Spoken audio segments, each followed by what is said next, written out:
comedian Julian Clary delivered a eulogy as he led tributes to Paul O'Grady as family and friends gathered to say goodbye to the on-screen legend. Riding his final journey in a horse-drawn hearse, his beloved husband Andre Portasio was right there with him as he clutched their Maltese Conchita as they made their way through the adoring crowds. Among the touching tributes was an honor to his late dog Buster, who fans will remember appearing alongside him on his chat show. Over 13 years later, Paul is reunited with Buster, and flowers arranging Buster's name and a depiction of the dog sat on his coffin.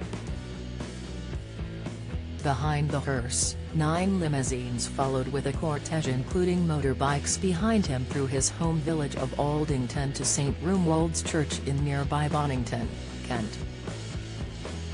Pallbearers carried the wooden coffin adorned with a wreath of lilies, while Paul's daughter Sharon Mousley entered with her son holding the wig of Lily Savage, her father's drag alter ego. The Thursday service was conducted by the Reverend Canon Roger Martin, who welcomed family and friends including comedian Julian Clary, actress Dame Sheila Hancock, and the late Dame Barbara Windsor's widower Scott Mitchell. Mourners entered the church to "You Gotta Get a Gimmick" from the 1993 Bette Midler musical Gypsy, featuring lyrics by Stephen Sondheim, played. The service commenced with a reading from actor-turned-Labour peer and LGBT rights activist Lord Cashman and O'Grady's former PA and agent Joan Marchands, who read A Woodland Burial. It also included reflections from Chad Rogers, who produced TV shows Blankety Blank and Paul O'Grady, For the Love of Dogs, about his friendship with O'Grady. The Salvation Army Band played songs such as Tomorrow from the musical Annie, in which O'Grady was starring in a touring production at the time of his death. The order of service featured a poem from Rumi, a photograph of O'Grady dressed in drag with the quote "See you down there," and a picture of the comedian cuddling a baby orangutan. Later in the service, the song Una Notte a Napoli by the Latin and jazz orchestra Pink Martini was heard.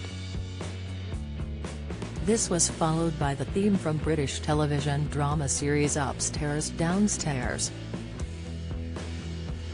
Following the eulogy, given by his close friend and fellow entertainer Julian Clary, there was a period of reflection during which Rhapsody Opus 43 Variation No. 18 by Sergei Rachmaninoff played. After the commendation came the closing music, Looking for Trouble by Elvis Presley. The service featured a series of personal tributes to the entertainer, including a bronze statue of his beloved late dog Buster that had been placed on a leopard print throw. A photograph of a smiling O'Grady was placed at the front of the Grade I-listed parish church surrounded by arrangements of lilies in a nod to his drag alter ego, Lily Savage. The vicar described it as a fitting send-off but also spoke about the church organ, which had to be pumped by hand, malfunctioning during a hymn. He said, "We tried it before the service started, you have to pump and keep it up at a certain level and something has gone wrong right at the wrong moment. We were able to turn it into a moment of fun." Mourners arriving at the private service were greeted by a dog called Derny, who had met the TV star and his friend, the Queen Consort, on a number of occasions. The service was followed by a wake at Port Lim Safari Park,